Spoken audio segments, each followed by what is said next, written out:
Talk shoes. Recorded live. Yeah, what's good, everybody? We got another episode of the Müvment Boxing Cast tonight. As usual, we got my co-host and panel. From the Truth and Facts About Boxing Talk, we got Bo and Bernard. And from Colossal Boxing Talk, we got Big Cool. We missing one of our cats right now in 2K, but hopefully we can get him on with the quickness. But how y'all fellas doing this evening, man? Doing good, man. I feel great. All right. Y'all ready to dive into some topics? Let's knock it out. All right, for sure. And before we, just to let you know, we got a special guest tonight. We got super middleweight contender Dirrell. That'll be coming in on the line in a little bit. But we're going to go through a couple of the reviews from the fights over the past weekend before we get on with them. Let's start off with the main mega fight of the weekend. The most popular fight, I guess you should say, HBO pay-per-view. We had Saul Canelo Alvarez taking on Liam Smith for his WBO junior middleweight title and winning by knockout. Let me go ahead and start off with you, Big Cool. I know you weren't really too interested, or you didn't really care for the fight as much. But what did you make of the fight? Didn't make too much of it. Like I said, we all pretty much called it when this fight was made, and then especially after studying film of Smith. He posed no problems. I mean, he was able to land shots that he kind of walked Canelo down at times. Maybe they were just Canelo giving ground, trying to make it look like he was vulnerable. But, I mean, Canelo did what he was supposed to do.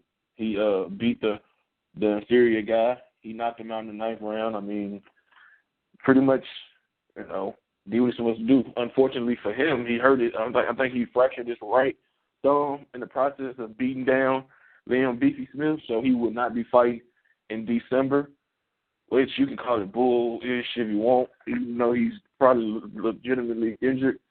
I just think that whoever he was going to fight in December, he's going to fight in May or September. I don't think we're going to get what we want. But anyway, it was not a good fight. It was what it was, and props to Canelo for not losing and messing up himself for future fights. Let me take it to Bo.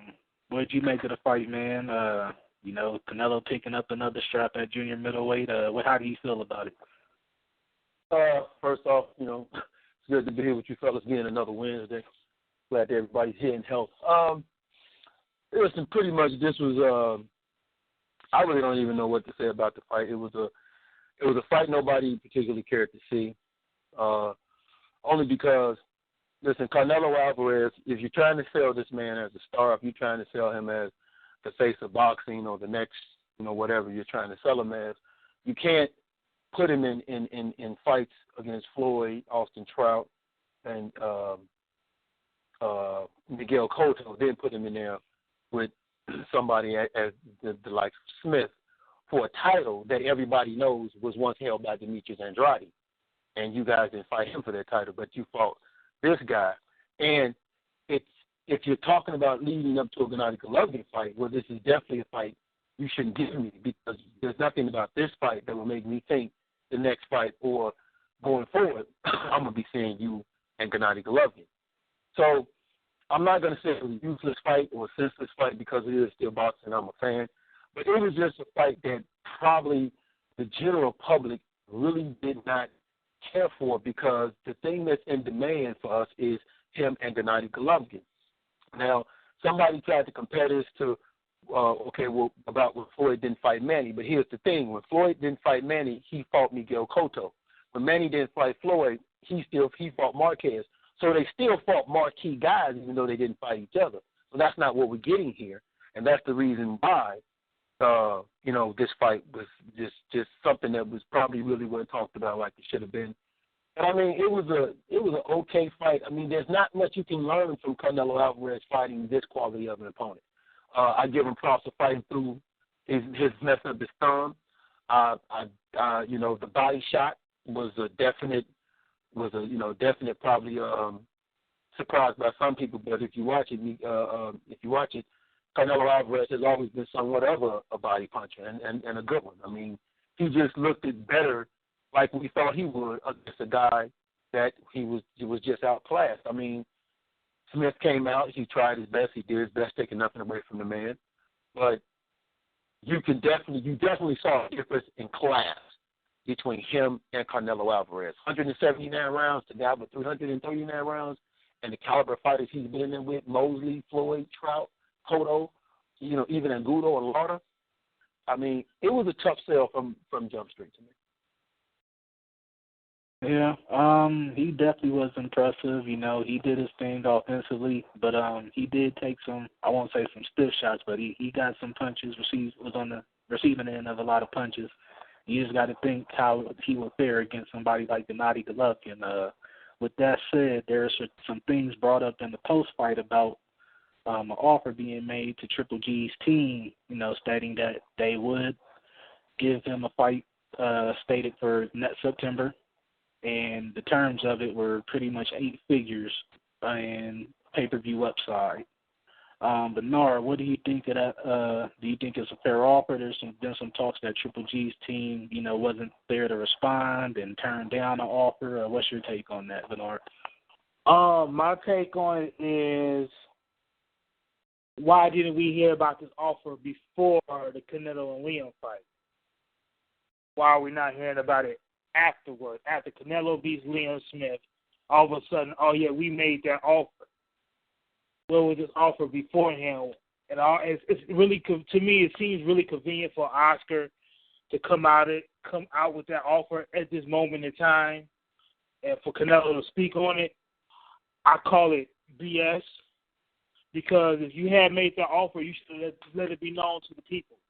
Because it's looking like right now that Canelo is ducking and Oscar is protecting his cash cow, which is understandable if you're trying to build up to that fight. But if you made that offer, you should have said, hey, we made the offer, so it won't look so one-sided in the media that you're not trying to make this fight happen. So all of a sudden, after you beat Leon Smith, we threw out an 8-figure deal with pay-per-view upside. And supposedly, they turned it down, they turned it down. Now, according to Abel Sanchez, they said they did get the offer, but they didn't say anything about it. So this is kind of a whole bunch of nonsense. I just wish that somebody will get in between, like a mediator, and just get this fight to happen so we get it over with. Yeah, I definitely think it's bad to be negotiating through the media, but I kind of like the way Oscar came out about it. He went on Watts and said what it was, and that's one of the things that we haven't seen from K2. They won't go into details, so it kind of makes them look weird too right now. But they did, I just read today that they made a counter offer to that deal earlier, that K2 sent a counter offer to Golden Boy about the fight. I definitely think it's a fight that's going to happen. Canelo said he's not fighting at 154 anymore, upon his comeback, and, he struggled making weight even for this fight, had to strip butt naked to do it. So I definitely think it's a fight we will see, and I think they need to stop delaying it, because these guys are not Mayweather and Pacquiao. It's not going to be what they think it is, and they need to kind of settle on this 8-figure thing. I personally think it was a good offer, especially with the pay-per-view upside for Gennady, who's never had a marquee fight, 34 years old.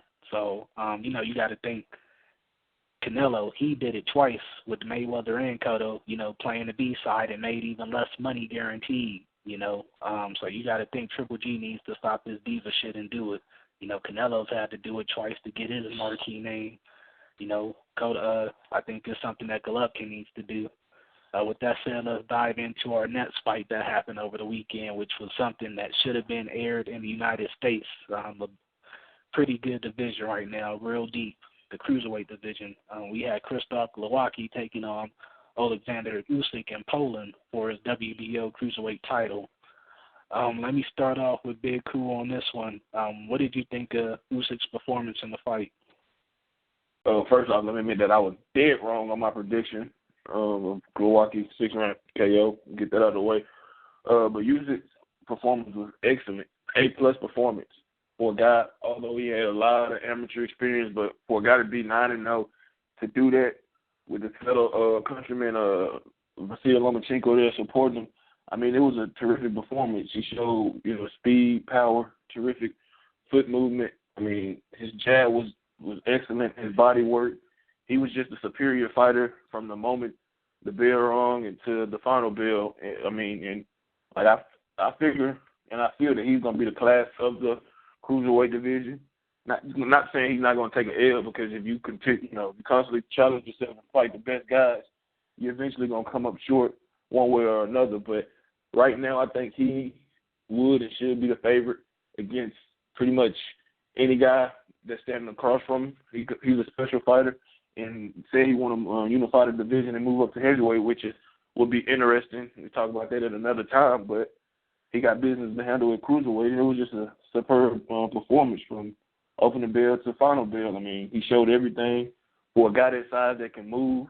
And sometimes if you look at it, it looks like he's wasting, energy with just moving. But he has terrific stamina. You can tell he had some personality. When he was beating up on him, he was smiling. He'd, get hit with a good shot. He acknowledged it. But, he got some personality to his game as well. And with the backing of his team and the skills, I think that he could, maybe potentially cross over to come over America and be somewhat of a star and, and draw, big crowds in the U.S., but an A-plus performance, and I definitely look forward to his next fight. All right, we got our boy 2K the God on from the Guys of Boxing Talk. Finally, he was having some technical difficulties, but we got him on. We're going to let him do his thing and break it down. Give us your take on it, man. And this was Glowacki Usyk? Yeah. Okay. Yeah, by the way, my bad, fellas. I had some issues that I had going on around the house, so I'm back on. For that, it's pretty much what Dirrell said. I'm pretty much in line with him. Usyk pretty much showed that his amateur pedigree is similar to Vasil Lomachenko. He showed that his amateur pedigree is going to be an issue for the professional ranks, regardless of the fact that he's only had 9 fights in his career so far.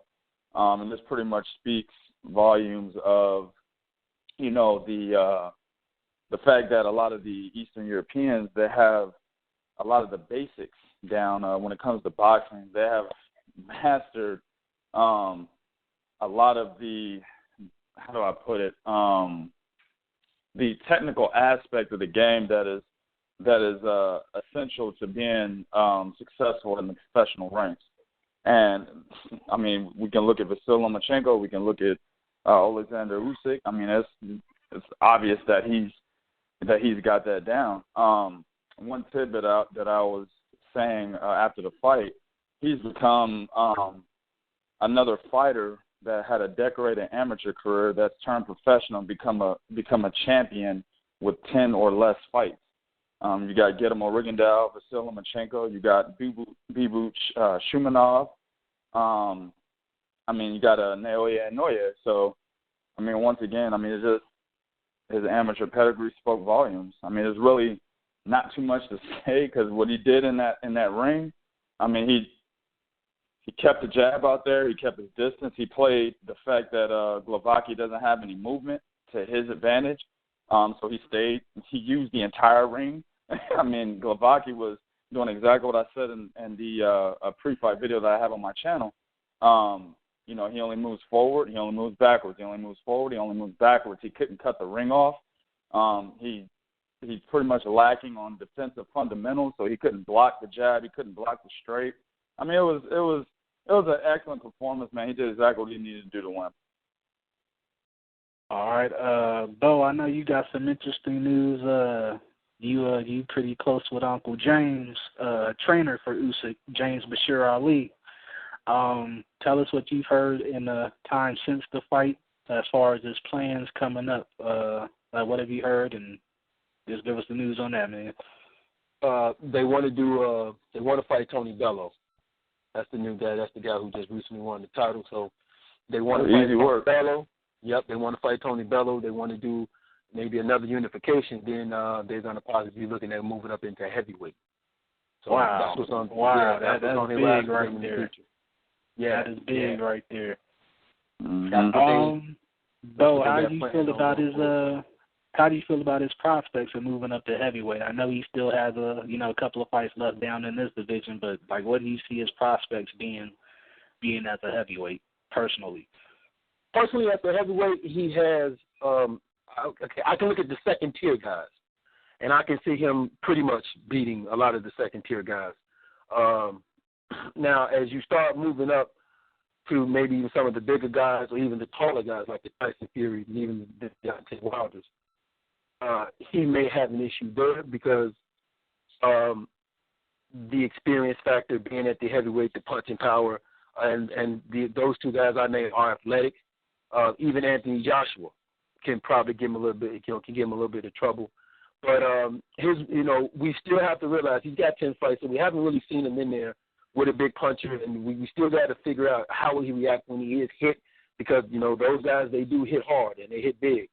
But I mean, I like his chances. I definitely like his chances. He has a high upside, a little bit more experience. He can definitely be a problem for anybody because you're not just prepared. I mean, he's a different kind of a big man. He's a big man that he moves like a small forward. I mean, the way he would pivot, spin, and was setting those traps, and his in and out movement, and his next combination punch from body head. He was always the thing that I liked about it. He was doing this move where Glowacki is when he's a puncher, which means he has to plant, and he plants very hard to throw his power punch. And Usyk would just take that half-inch lean back. And what that does is that keeps the guy, when he misses, from letting his hand go for the return fire. So he would take that half-inch reach back, and Glowacki wouldn't return the shot, and he would look up, and Usyk would just up and move. And that can give, I don't care who you are, that can give anyone a problem, because when you plant your feet, you're planted. And if Usyk is moving and on his toes, he can get in and out quicker than anybody who stops to plant their feet to throw their power shot. So he has a very high upside going forward into the heavyweight division. I mean, it's interesting, but I still think like Fury and Deontay Wilder could give him some problems. All right, let me get TK to follow up on this a little bit. What do you think of his prospects against the other cruiserweight champs, and also heading into heavyweight? Like, he didn't seem to have much power in this fight, even though he hurt Glowacki towards the later rounds. I don't think he was sitting down on his punches as much, so that possibly could be a factor. But how do you think that would translate as far as power-wise going up in the heavyweight? Well, this isn't the first time that we've seen this. We've seen a guy who is knocking out CD and F-level fighters, knocking them through the fucking ropes, and then he goes up, starts fighting the elite level talent in a particular division, and then his power doesn't necessarily transfer. So this isn't the first time we've seen this. I forgot. I believe it was Floyd Mayweather. Somebody said it, that basically when you start fighting, the better the competition gets, the less knockouts you end up getting. That's 100% true. But at the same time, I do agree with one of the things you just said, that the fact that he wasn't really sitting down on his punches. I mean, he was doing more ring movement and pretty much on his back foot the majority of the fight. So when he did plant, he was basically planning to get off maybe a 1-2, maybe throw a 3-punch combination, then he's back on his bicycle again. I see him doing that in the heavyweight division because that movement that he displayed is what would be the key to victory against a lot of the bigger, slower heavyweights. So maybe fighting a guy like David Haye, I mean, right now I think David Haye would beat him just because of the movement. It wouldn't be to his advantage. But, other bigger, slower guys like Anthony Joshua, I'm not sure if he beats him. I don't know about that. I won't do a prediction on that right now. But just a lot of guys that don't have movement that, as I said earlier, Glowacki, he didn't have the movement to keep up with him. He didn't have the movement to cut the ring off. Same thing with a lot of the heavyweights. They wouldn't have the movement to keep up with him, wouldn't have the movement to cut the ring off. So that would be his key to victory. As far as the other cruiserweights, I like Bo's boy. Bo, I can't pronounce his name, man. What's his name? Dorticos? How you say his name? Doritos. I have Cool no idea Ranch. what you're talking Cool about. Ranch. Cool Ranch. I have no idea who you're talking about. This is unprofessional. He must be cool. Blasphemy. No, the boy is like 20. I'm not looking at his record right now, so forgive me. But he's like 24-0, 22 knockouts, if I'm not mistaken. I can't remember, but the boy is 24-0, but Usyk beats him easily though.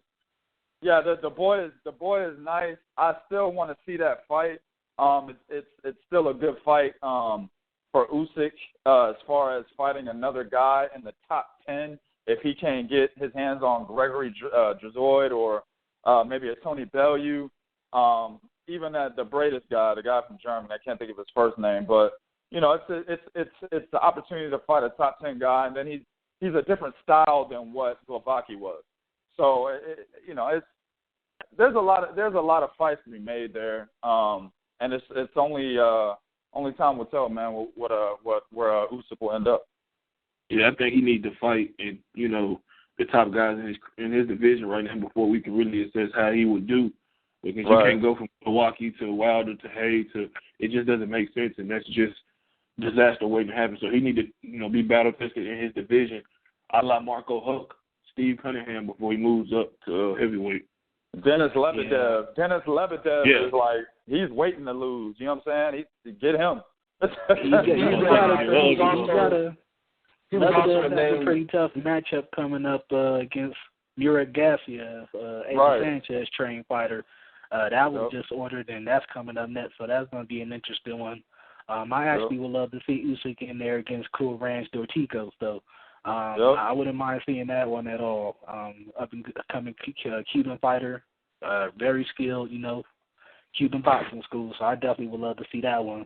To highly pedigreed amateurs, yeah. Is it lower in Rigondeaux School of Boxing, or a little more exciting like what's the boy name? He's a little bit more exciting. Okay. Being a bigger guy. So it definitely would be a good match. With that said, we're going to swing it into our last review over the weekend, which is probably one of my favorite fights of the weekend to watch. It was pretty action-packed for as long as it lasted. We had the rematch for the WBC bantamweight title between Shinsuke Yamanaka and Anselmo Moreno in Japan over the weekend. We're going to pass it over to our breakdown expert himself, 2K the God. What happened in this fight, man? Man, I'm not going to spend too much time on this, man, because I'm still a little upset. You know what I'm saying? Everybody knows. I think we all ate crow on this one, because I know I definitely have Moreno winning this one, but... Yeah. I mean, if you look at the first fight, really, to be honest with you, Shinsuke Yamanaka didn't do anything much different than he did in the first fight, which makes it even more shameful for me, because I like someone Moreno, and I have liked him for a very long time. And even when he moved up and got his ass completely thoroughly beat by Abner Mares, I still liked him. But in the first fight, it was clear to me that Anselmo Moreno was robbed. I had him winning 8 rounds to 4 in that first fight. So coming into this rematch, it was like, hey, bro, just go in there and do the same shit. You be all right. Well, he kind of did. So did Yamanaka, but it ended up being favorable for Yamanaka in that he ends up knocking him out. Now, Moreno did get to him. In the 4th round, I believe it was, he hit him with a 3-piece, pretty much knocked him down. But then after that, man, he went on to knock Moreno down 4 fucking times in the fight. So it's like, dang, man. And the biggest thing, my biggest criticism of Moreno that I had even back when he fought Abner Mares, even further back when he thoroughly outclassed Vic Darchinyan, is that my man stands directly in front of his opponent with a wide stance. Not Adrian Broner-like, but it's still wide, and he has no movement, man. He's just moving his upper body. He's bending at the waist. He's moving his head. He's moving his head back and forth. He's trying to pretty much elude all of your shots by standing in one position and just moving his upper body. Well, when you do that, guys are going to eventually time you, and that's exactly what Yamanaka did. He started fucking timing him, man. And it was beautiful. It was a beautiful performance by Yamanaka. He's now the main guy at 118, and he deserves to be, man. All right, let me get your take on it, Bernard. Were you able to catch this one? I know it was overseas, so it might have been hard to catch this one, even trying to find a replay. Were you able to catch this one? And yes, I did. Yes, Juan, I did catch the replay on it. I thought it was a great fight. I scored it 66-62. As I was watching the fight on the replay, I didn't know. Like I said, I didn't know. All I know was Moreno got knocked out. So I had in the beginning Moreno winning the round one because he did hit Yamanaka with a 4-punch combo. But when he got knocked down, it kind of shocked me. I had him winning round two. I had Yamanaka winning round two. Moreno won round three and round four, as well as 5 to me.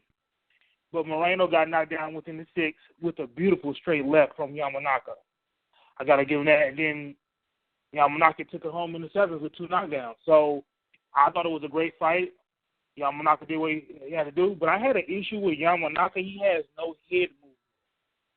And he was getting caught with a lot of shots from Moreno. So I would hopefully like to see him work on his head movement in his next, doing his training for his next possible fight. All right, now let me pass it over to Big Cool. What was your thoughts on the fight? Man, it was a great fight. I think I said that Moreno had to, apply the pressure and kind of throw his punches with bad intentions, which he did. I was kind of iffy on if he was going to get a decision, but obviously Yamanaka said, you ain't got to worry about that. But when Moreno landed the right hook, I don't know, was it the second round? After he got dropped in the first, either the second or third round, he landed that right hook on Yamanaka. I thought it was over. But like 2K said, man, he don't move his lower body. He just fights. If this was like, I don't want to sound offensive, this is like wheelchair fighting, he would be pound for pound best. But this is not wheelchair fighting. You have to move everything, in the ring. And it's just like when he throw his punches, it's kind of, like you fight a taller guy, you try to just hurry up and get your punch in. That's how he fights. He fight like he just fighting guys way taller than him. And he gassed. Yamanaka just took it from him. I guess it's just the style matchup caught up to Moreno in this fight and prostrate Yamanaka for, closing, the show with 2 big bangs. And hopefully Moreno can bounce back. But he did take a beat in this fight, But it was a great fight. Probably be a rubber match sometime down the line with both guys, getting ready to call it a career. But who knows? Because, these guys in the lower weight classes fight 3 or 4 times. So maybe we'll get another fight. But, I was actually going to go into that a little bit. It's a fight that I wouldn't mind seeing a rubber match of. Moreno was definitely in there. He put Yamanaka on his ass, too. Yeah, he did. Let me go ahead and swing it to Bo. What were your thoughts on this fight, and would you be interested in seeing a rubber match between them? Yeah, I would be interested in the rubber match between them only because these are 2 exciting fighters. So it's not a boring fight. Let me say to 2K, he said that he spread his legs wide. I'm going to mention one name, 2K, John the Beast Mugabe. That's what Moreno reminds me of with the way he stands with his legs really wide. He reminds me a lot of John the Beast Mugabe. I agree. And, yeah, he fell in love with the hook because that's the hook that he caught Yamanaka with. So he fell in love with it. There was a mistake that Moreno was making that Yamanaka timed him on is whenever Yamanaka would punch, Moreno would lean back from the body, then come across with a hook. Mm-hmm. He would lean back, come across, and Yamanaka was just waiting, and he timed it beautifully. When he feinted with a jab, Moreno leaned back, and Yamanaka came across, boom, straight left hand. And that was it. There were 2 issues I had with this fight because pretty much you guys said everything. One issue was I don't understand why the referee didn't make Yamanaka go to a complete neutral corner. Yeah, I didn't like that at all, man. I didn't like that. Yeah, I didn't like that. He didn't make him go to a complete neutral corner. And another thing that bothered me was Moreno had Yamanaka hurt in the 5th round, and he didn't jump on him. He gave him a chance to recover. He smothered his own punches. And he just didn't stay on him and jump on him. And when Yamanaka had Moreno hurt, he stayed on him. He maintained space, maintained distance, and closed the show. But I agree with everything else you guys said. But that's when you said he holds his stance wide, John the Beast Mugabe. That's exactly who he reminds me of. Oh. All right, we got Andre Dirrell on the line, so we're going to go ahead and introduce him. How you doing, man? Thanks for coming on to the show, Super Middleweight Contender. Hey. Andre Dirrell. Thanks for having me on, man. How you doing? Pretty good, man. Feeling blessed. All the way. King, I hear you there. let's go ahead and get it started with our panel. I'll go ahead and kick it to Big Cool. Kick questions, dog. What's up, Andre? Big Cool from Colossal Boston Talk. Want to thank you for joining us on our show tonight. My first question is, when are you expected to return to the ring? Last we seen you against Blake Caporanco. Yes, people don't know that, but from that last fight, I had a slight fracture in my left hand, man. A hairline fracture, so I had to take a little time off. But nevertheless, I'm in the gym working full-fledged. Just knocked out a good 6 miles today, plus great work. So I'm expected to be back in there late October, early November. Okay, cool. Any guys you're targeting, or you might take a, I don't want to say tune-up, but, I don't want to take another tune-up, definitely not. I want somebody in the top 10. I'm ranked 5 in the WBC, also ranked everywhere else. So my thing is getting there with a top opponent so I can get back on that title run. I want James DeGale, the winner of James DeGale Bottle Jack, if that's possible, so whatever works, man. I'm just trying to get back to that title as fast as I can. So whatever I have to do, I'm more than prepared and ready to get it done. All right. Yeah, that James DeGale fight was actually good. Outside of the knockdowns, I think you actually worked him. So, if it wasn't for those knockdowns, you easily would have beat him. And he doesn't. Exactly. It looks like he doesn't want that run back. You could tell already. Man, well, we already seen that Frosty never wanted to give it a rematch. I retired before I ever had that chance. I think James DeGale was in a bigger boat. I mean, in a different boat, though. He's I'm not sure how he feels about fighting me, but he definitely talks the talk, man. So I have faith in him that he'll, give me another shot, and if it does come about, I'll definitely be ready, man. But that knockdown did do it. That's why I'll accept that loss. I had my chin up in the air, man. He caught me with a good shot. I was standing too high, so it happens, man. It's the sport of boxing. You take the good with the bad, man. But the important thing is you learn from it, and that's exactly what I've been doing, taking step by step, in that ring and just bettering myself every day. All right. You had a controversial incident, I guess, against Carl Frock in the UK. Would that factor into you fighting him in DeGale in a rematch if it was over there? Most definitely, man. He came across the waters, and so I have to do my part. I don't necessarily like to put too much heat or rivalry on the judge's standpoint, man. You as a boxer you become bitter that way, and at the same time I'm not looking for a knockout. So, I believe in my boxing ability. I believe it'll take me far. I believe I'll be world champion. So if I have to go across water to face James DeGale, then that's what it'll be. All right, let me swing it over to Bo. Kick your questions, man. Hey, Andre, man, thanks for joining us, man. Appreciate it. Yeah, thank you, man.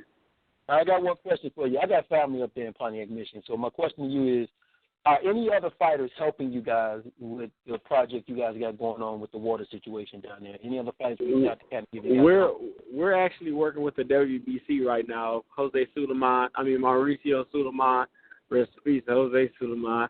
He's doing something with women boxing down there.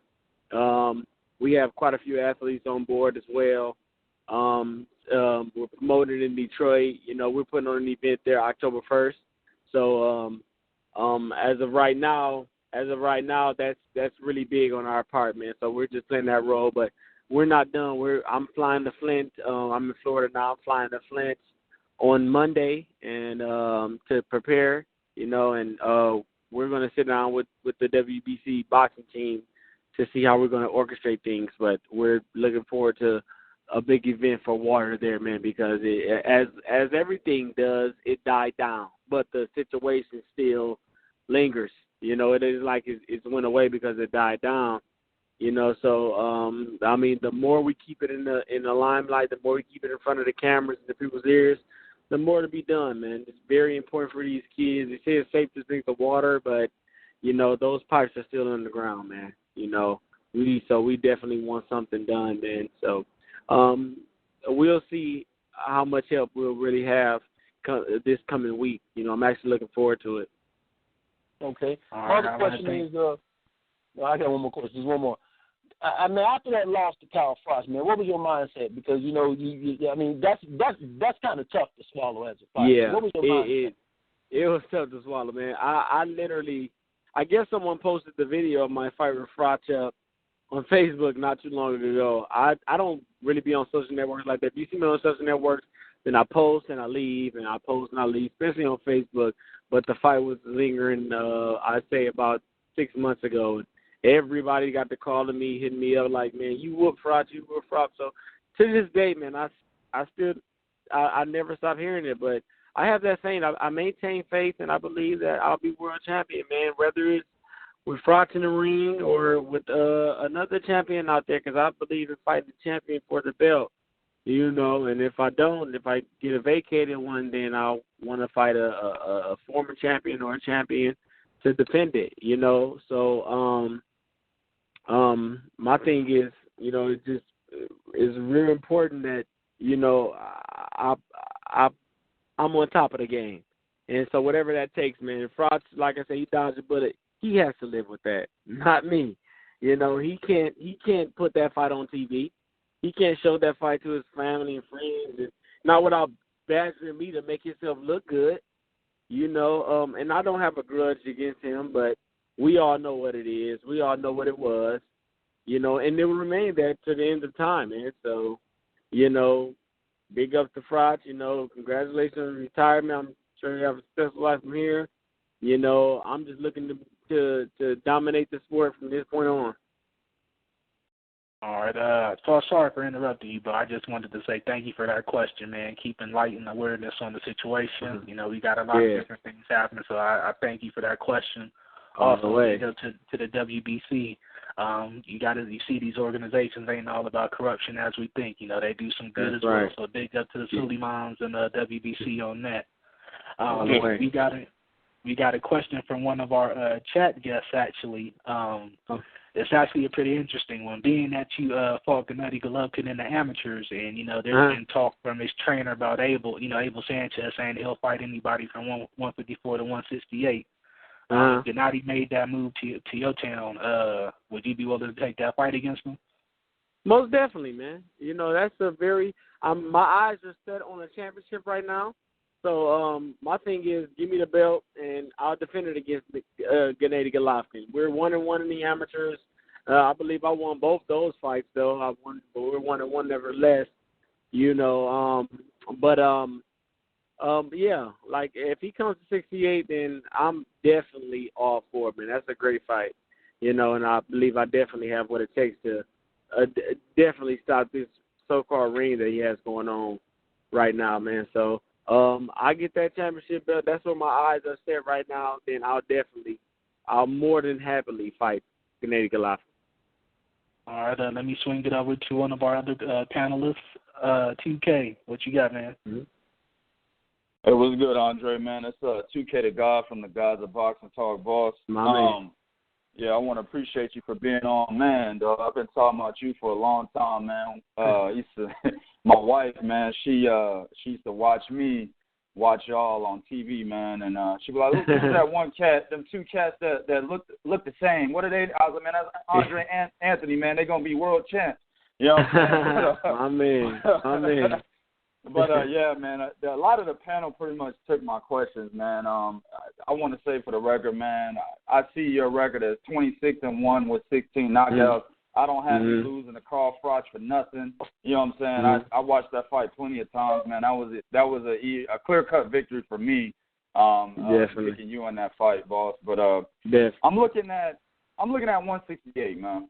And you know, you got James DeGale, you got Badu Jack, you got Gilberto Ramirez, and you got Felix Sturm before he's actually about to get stripped for pretty much pissing hot. How do you think you stack up against Gilberto Ramirez and possibly a Felix Sturm or maybe a Fedor Shudanov? Because those two are probably going to get it back on. How do you think you stack up against those two cats, man?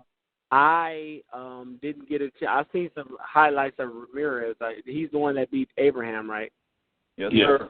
tall Mexican guy. He's a pretty decent fighter, man.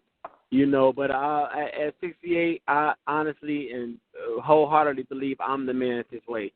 You know, especially right now. So when I get the opportunity, I'll definitely prove that, man. I'm pretty much done with the talking. I just want to get in that ring and get it done. You know, we're setting up the next fight now, so I'm very excited about that. But I am the man at 68, no question about that. Put me in there for the WBC, I take the WBC. Put me in there for the IBF, I take the IBF, so on and so forth, man. You know, with some great fighters, and some great fighters here, but we all know where the talent stands. It's all just believing in myself, putting the work in, being smart in the ring, and playing my cards right, man. And I want those belts in the worst way, man. So I'm paying my due diligence, man. And like I said, I just can't wait to get the opportunity to show the fans rather than speak it, you know. So I'm just excited and waiting for my time. Absolutely. I'm the man. We'll make that guy. Any more questions? TK? No, I'm good, man. Y'all pretty much took all my questions, man. All right, man. Let me pass it over to D. Bernard, what you got, man? Hey, Andre. How you doing today, man? Good, Bernard. How about yourself, my man? I'm real good. I have just one question. You are one of the few fighters that I see that can fight from the orthodox stance as well as the southpaw stance. Mm-hmm. How do you train for that? How do you train to work with both stances? And how is it a benefit to you to work with both stances as well?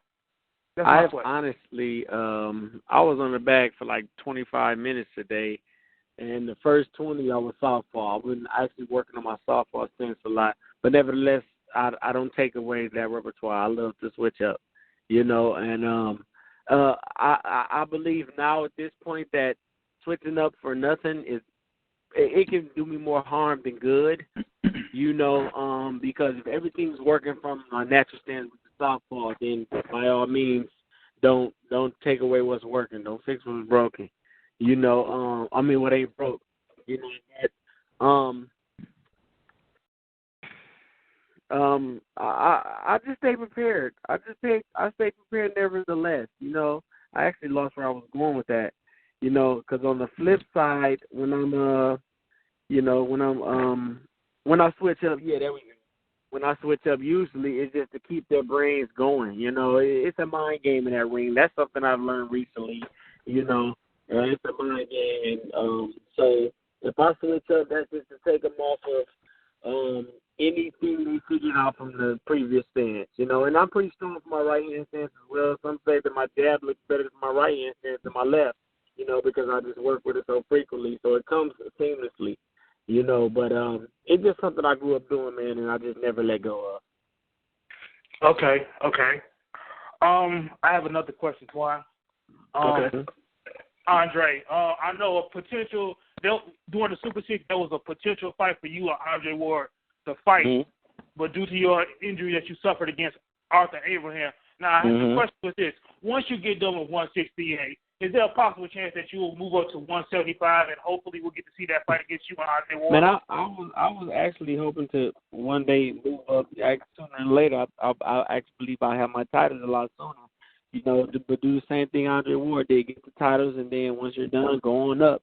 You know, so I have 3 years, 4 years to do that. You know, I believe I can get 2 titles this year. Between this year and next year.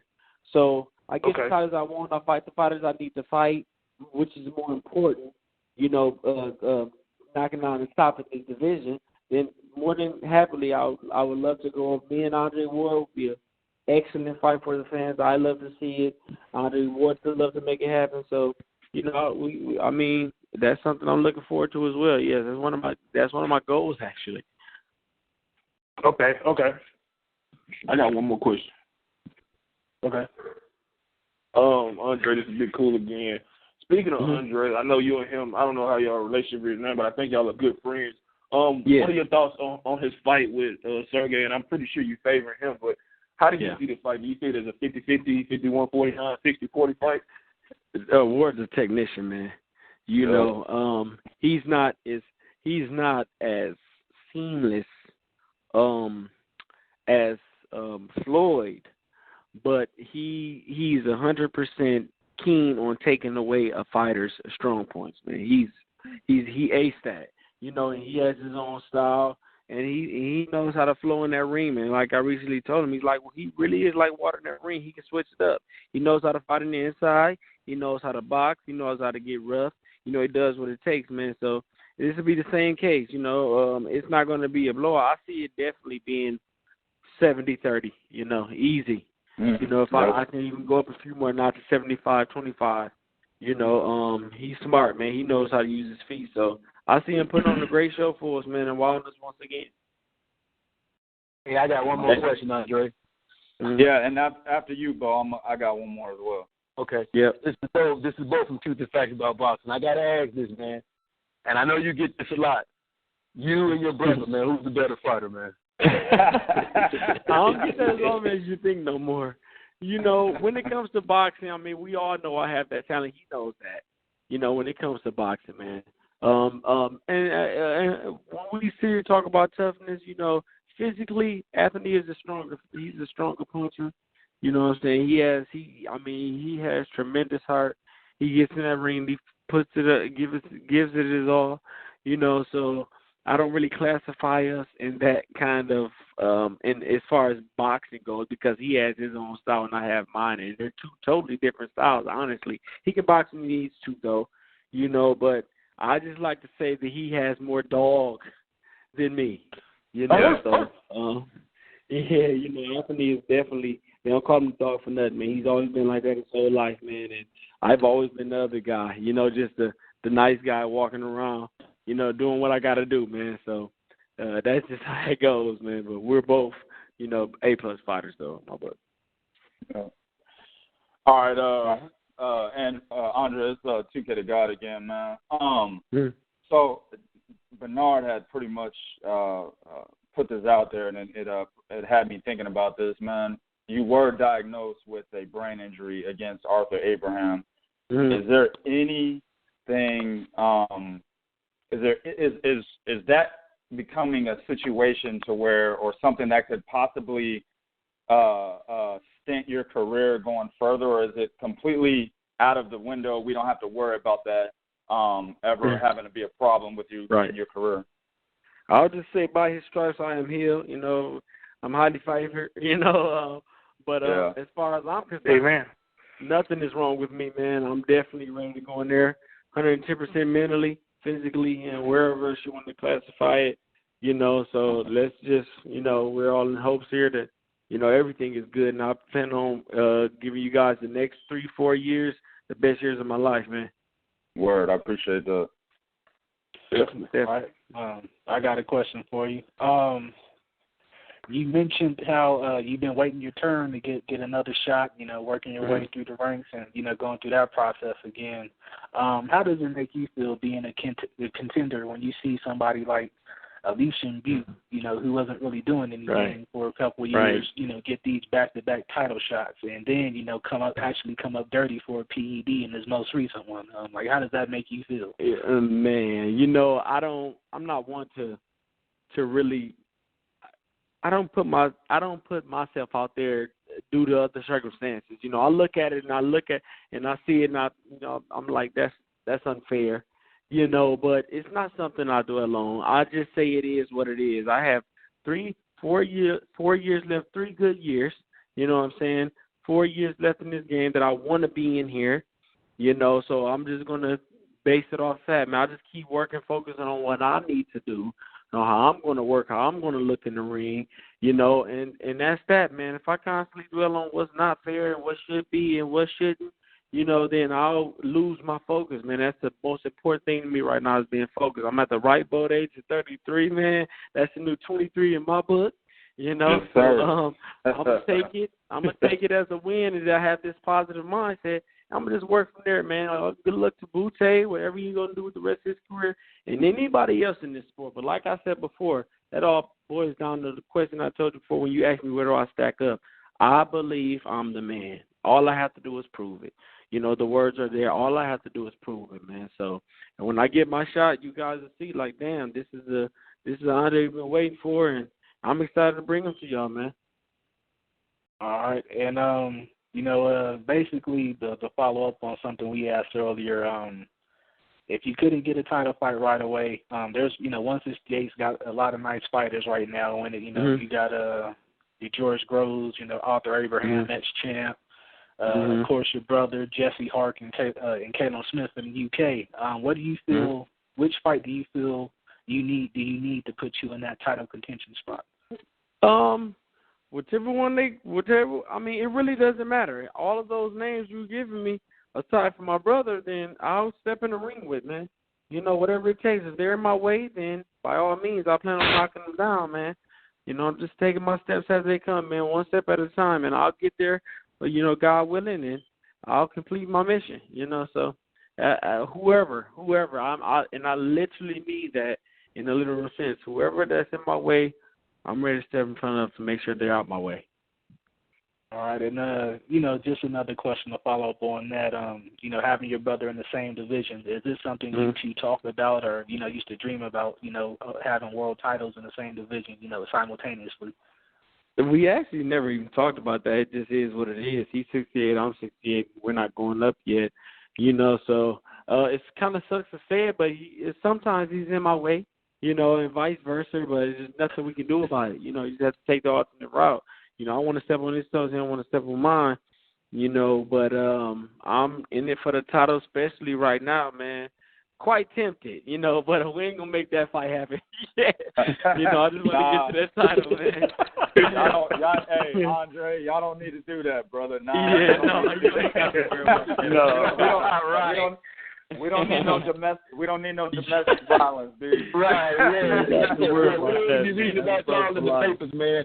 Y'all did a good job of staying out the papers, man. All the way.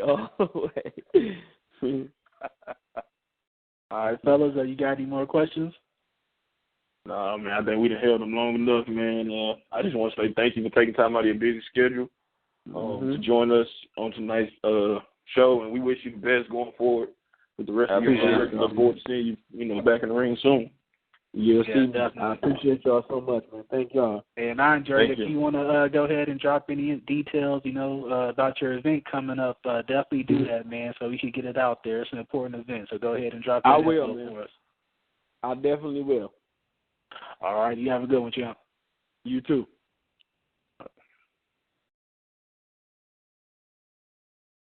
All right, fellas. Pretty engaging interview. Real down-to-earth brother right there, man. Definitely appreciated having him on. Definitely made this go good. With that said, we're going to go ahead and kick it to our next couple of topics we got for tonight. And we got an interesting one right now that just happened to surface today. Current WBO and WBC super lightweight champion Terence Crawford was found guilty of 2 charges stemming from an incident earlier this year at a body car shop in Omaha. Both are misdemeanors, of course, and there has been a date set for a sentencing hearing, which will be in December 15th. Let me go ahead and swing it over to Bo first on this one. What's your thoughts on this as far as him possibly being sentenced, and, do you think there's any possibilities of this derailing his career?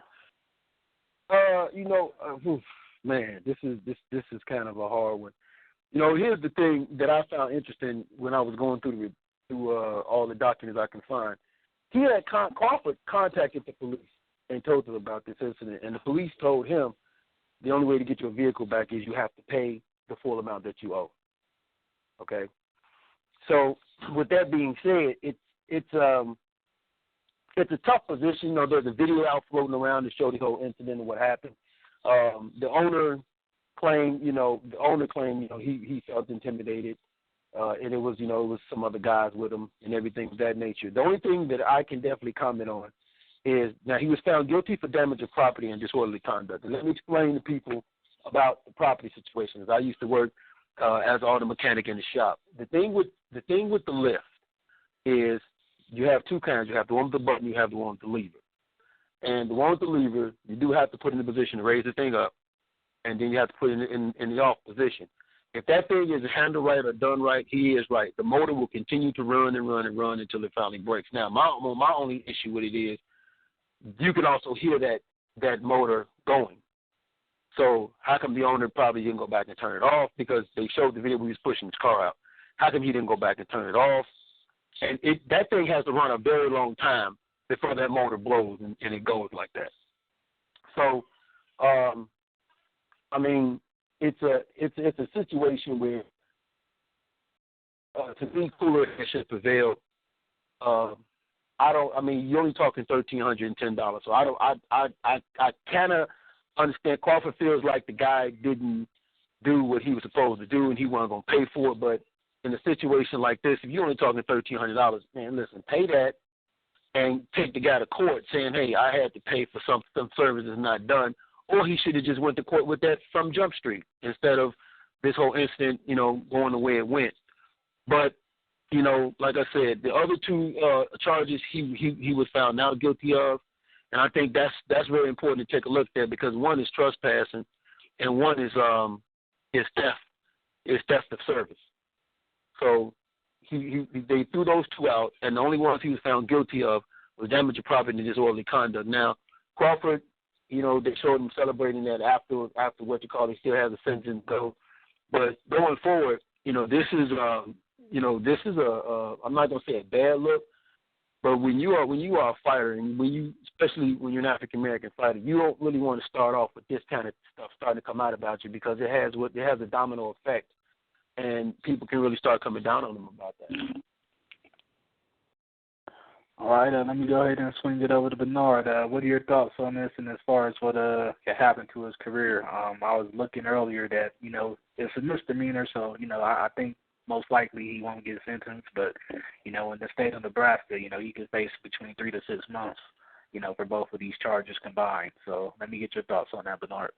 Okay, well, he was found guilty, like both previously spoke on, that he was found guilty on the property damage as well as disorderly conduct. The sentencing is on December 15th, but what I read it in the article as well, the attorney plans on appealing. So let's see if this case does get appealed before anything. But as of right now, we don't know what's really going on between him and that shop owner.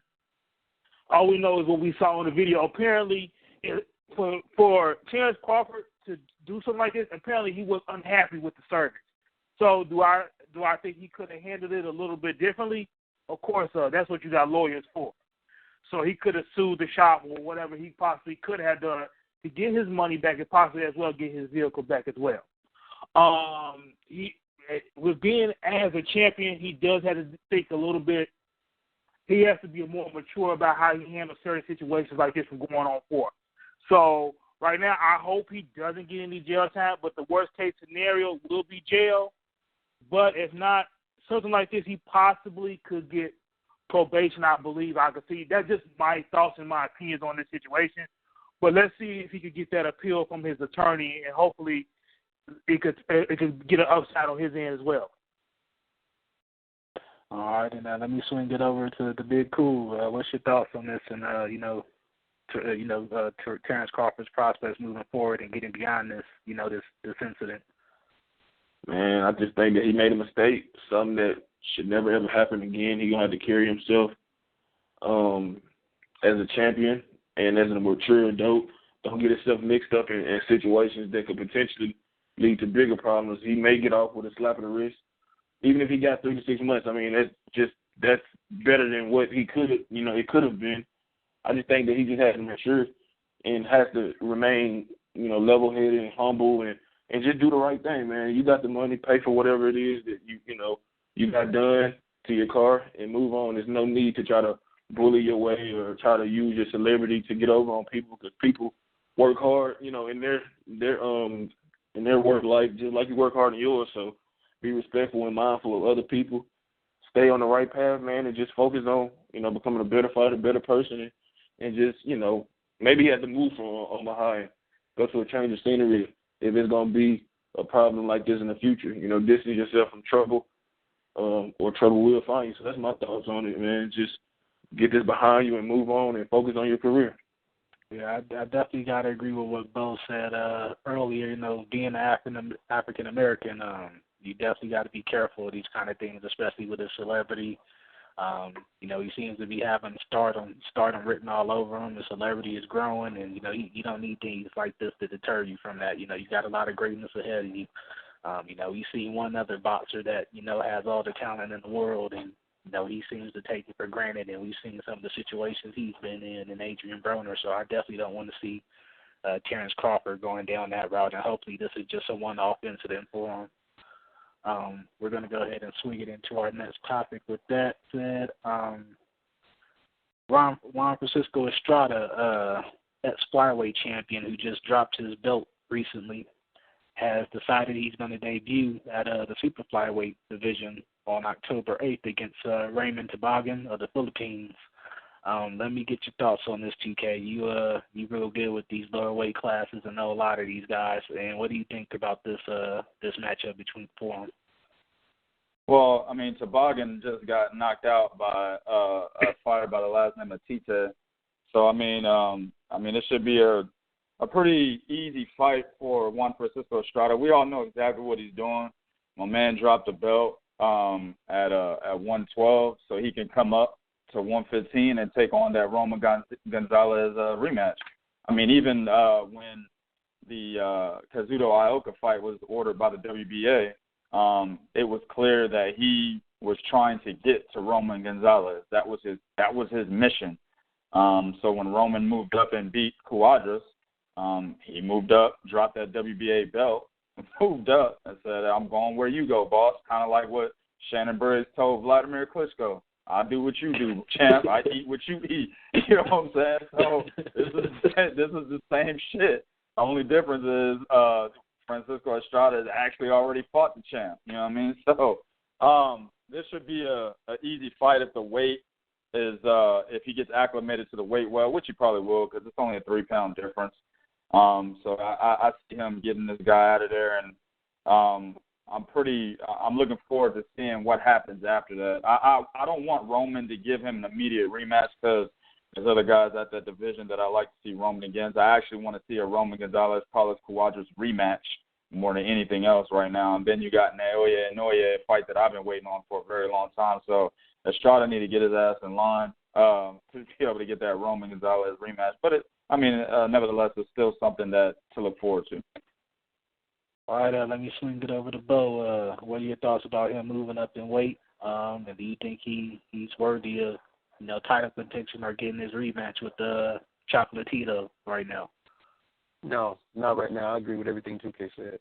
Not right now. He doesn't get the rematch right away. I actually would like to see the Cuadras rematch before I see him fight Estrada. And Estrada dropping his belt, like you said. That's he wants his get back, and that's something you guys hear me say all the time. When I can always tell the heart of a champion or the mind of a champion when he loses, and he wants that get back. And those are the kind of guys that you definitely want to see. So he wants that get back because, he felt like he had a good showing against Gonzalez. So he's going up in weight, to get that get back. And I applaud him for that, but I don't think he should get the rematch right away. And like 2K said, the guy he's fighting is just an introduction fight to that division. I think he also may have saw that Gonzalez fight and said, let me see how this weight class feels first by taking on, I'm not going to say a soft touch, but, taking on a decent touch to see how this weight feels on me. And I think that's a good idea. But, no, he definitely should not be next in line for Gonzalez. Like 2K said, get in line. And, get in line. That's how boxing used to be. Okay, let me swing it back to 2K. Outside of the Chocolatito fight, how does Estrada actually stack up in this new weight class? How do you see him actually stacking up at the end of the day? Where do you see him amongst all the talent down there? If you look at the division, he stacks up pretty well. As long as he can get acclimated to the weight well. That's the biggest question. And that's a big question for anybody who moves up in weight. But the difference is with the smaller guys, a lot of those weights are 2-3 pounds in difference, 4 pounds. So it's not a huge jump up. But you got a guy that fights a similar style as him, and Luis Concepcion that's there right now. I mean, like I said, I think he fits very well. Just looking at the landscape of 115, there's a lot of fights that I would like to see him in, other than his next fight. Because the guy he's fighting next, man, the dude is 1-2. You know what I'm saying? He's been knocked out twice in his last 3 fights. So, Bo, I know you're trying to be nice, but you were right when you said soft touch initially. You know what I'm saying? So, so I want to see him in there with maybe a Kohei Kano. He just fought recently. He just fought Luis Concepcion, actually. That was an excellent fight. I'd like to see him in there with a Kano, with a Concepcion, with a Yafai, and Cajas. Shit, Jerwin and Cajas just upset Miguel Arroyo, a fight that I didn't think was actually going to happen in that manner. So he's another guy that's popping up on the scene. There's a lot of good fights for Estrada there, man. I think he stacks up well. I actually like that Kano fight. That'd actually be a good one for him to take. I wouldn't mind seeing that one at all. Let's swing into our next topic, a pretty interesting one. We all know about HBO's budget woes this year. Earlier in the week, one of my favorite writers, from the Los Angeles Times, one of the best writers in boxing right now, Lance Pugmire, big up to him, one of my idols, helped me get into this, and one of the reasons I do what I'm doing now. But, he put out an article earlier in the week basically talking about, their woes and what was HBO's situation as far as their boxing events or lack thereof this year. In his article, he basically mentions that the lack of shows this year, despite a lower budget, is a strategical move to enhance the sport, to make the best matchups out there instead of the duds that we may have been seeing. HBO's boxing coverage has dropped 20% compared to the previous 3 years, is something that I came across in that article as well. He also mentions that's possibly a result of not having as many marquee names out there in the post-Mayweather Pacquiao era. Let me go ahead and swing it over to Big Coup on that one. How do you feel about his sentiments and what was said from HBO in this one? And as far as their strategy, what do you think of it? Do you think it's legit, or just your thoughts on it all together? I mean, I think they don't have, outside of the guys they pushing, Sakalito, Sergey, and Triple G, and Canelo. I mean, you could throw Andre Ward in there if you want to, but they're pushing, those 4 guys mainly. I think if they wanted to make marquee fights, they would reach out to Heyman, they would reach out to all these other guys and make it. Nobody's stopping them from, probably working with Al Heyman again to get the fights that they're used to having on their network in years previous. It's just they being stubborn like all the powers that be in boxing are. And, I mean, it's legit. They don't have any marquee names, really. That's why we got the Manny Pacquiao, Bradley, rubber match that didn't need to happen, and that's why we getting, all these Triple G versus whoever he's going to fight. I mean, because they didn't really try to, exploit or bring up any other guys. You can throw Terence Crawford in there, too. So, I mean, it's a legitimate problem that they need to fix, but people got HBO either for 2 reasons: watch Game of Thrones or boxing. And I don't watch Game of Thrones, so I don't want to be wasting my money getting one good fight every 6 or 9 months and having to watch card fights that should be on ESPN or whatever, because the egos won't be put to the side to make the best fights possible. But it's definitely a serious problem. And from reading the article, it seems like somebody's going to have to break the ice with somebody to, have that star appeal and make HBO what it was to, the boxing fanatic.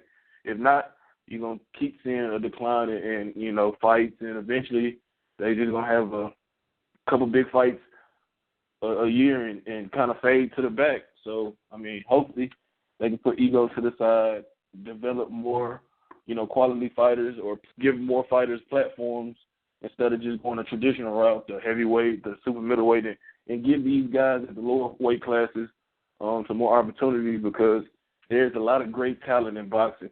You just got to look for it and give it a chance. That's just my thoughts.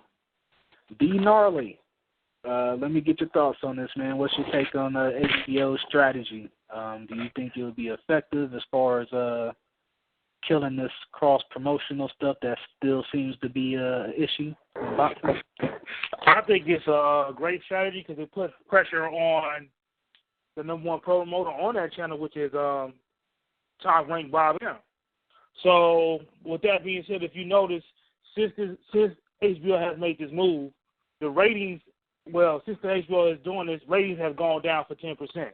So this is going to push Bob Arum, hopefully do the cross promote with other promoters that work outside of HBO, such as not Bob Arum, Al Heyman, who is not a promoter, but he's a manager. So hopefully whoever he decides, like Lou DiBella, hopefully they can do business together. If you notice that the HBO executive VP, Peter Nelson, pretty much he's tired of his in-house stuff, so he's not going to waste money on these few fights. So this is going to lead to hopefully the process of them getting these fights that we always wanted. And Dirrell spoke on Ward. If anybody knows that this is his last fight with HBO going against Kovalev. So should he win that fight November 19th, what will be his next step? Will it be to go to specifically to Showtime and hopefully get a fight with Stevenson? Well, that's where he got his start as well with Showtime, so I wouldn't be surprised by that move at all. And it actually would probably be a lucrative thing for him to do, considering Showtime, they don't mind paying the money right now, and Stevenson has definitely been on record saying he would like to fight the winner of those two. He always talks a lot of shit, so we don't know if he really means it or not, but like that'd definitely be interesting to see how that plays out. It comes down to Heyman and Jay-Z and Rock Nation, and they can work together too, though. You know what I'm saying? Both parties want it. We actually got it happening now. We got Chucky Flores against Riga ordered, and it's actually forcing them to do it. So that's forced. That's why we got Lomachenko versus Peterson. Don't forget that one. That's a potential to come up too. But before you go to the next thing though, I want to give credit also to the HBO exec Peter Nelson again, because he's leaning on a knowledge of the sport as well as his contacts that he has built with fighters, and also pointing to the ratings and pay-per-view buyers to support his decision on why he's doing this. So, big ups to him. All right, let me swing it over to TK. You got any thoughts you want to add to this? I mean, it's not really, man. I agree with everybody else on the panel, man. I mean, it's a downward spiral with HBO, man. I mean, we've been seeing this for a while. A lot of the fans that didn't want to acknowledge it, and a lot of the writers that didn't want to acknowledge it, I mean, they just didn't. It just wasn't brought to light. But if you're really paying close attention to the sport, it's something that has been seen for a very long time now, or for a while now. Let's say at least the last 2 years. But I mean, one of the biggest indicators for me, showing that HBO was going downhill, was how they only made $9 million from a generated $435 million on the Mayweather-Pacquiao fight last night. Wow. Yeah. Wow. So, yeah. If you only pulling in $9 million from the generated $435. I mean, because you got to pay the fighters, you got to pay the promoters. You got to pay other networks that have their hand in the pot, and that's Showtime.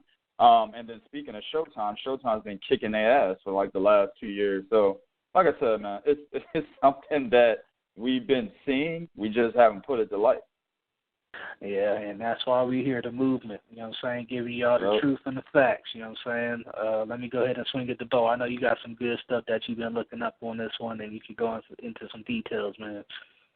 Yeah, when you first announced this, I've been heavy into researching this. Now, there's two articles I want to mention. One is by Meg James and Lance Pugmire. It's dated September 16th. It's titled HBO's Boxing Business Show Science of Fatigue. The other article is the position emphasizes importance for HBO to make quality fights. Now, that one is written September 19th just by Lance Pugmire. And the thing is, you'll notice some significant differences in articles, like 2K just pointed to. $435 million from that Mayweather-Manny Pacquiao fight, and HBO only got $9 million of that, and that's revenue. They only got $9 million there because, as we know, by Floyd Mayweather winning, Showtime gets the bulk of the house take, gets the bulk of the rebroadcast take, and replays, yeah. Right, replays. So any money generated off this fight, Showtime benefits from this, going point blank going forward, okay? Another thing is HBO had you got MMA and, like somebody said, Showtime. But here's something else that's been hurting HBO. HBO also is in competition with things like Netflix, Redbox, and they have put a lot of their money into some of their more bigger budget HBO sponsored shows, like somebody mentioned Game of Thrones. Okay, so they have some of their original shows that they put a lot of money into. All right, so you have that. You also,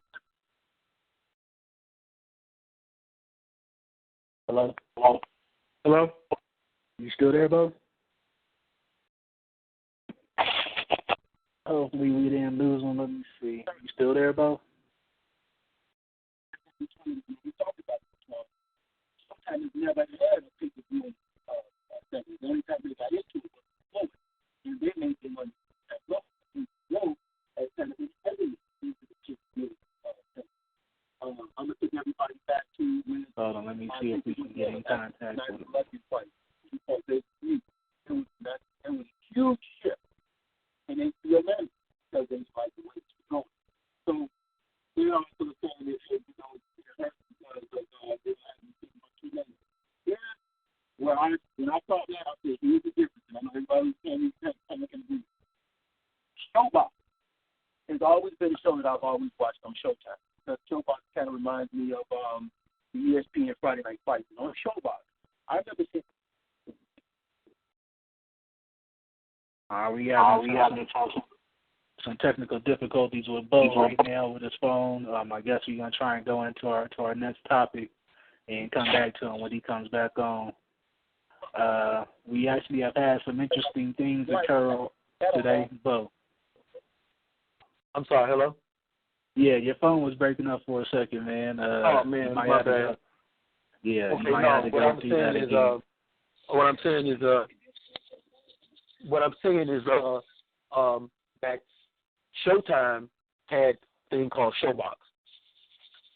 And on Showbox, I saw fighters like Earl Spence, Keith Thurman, and those guys was on Showbox. So they were prospects. They only had 10 fights, 9 fights.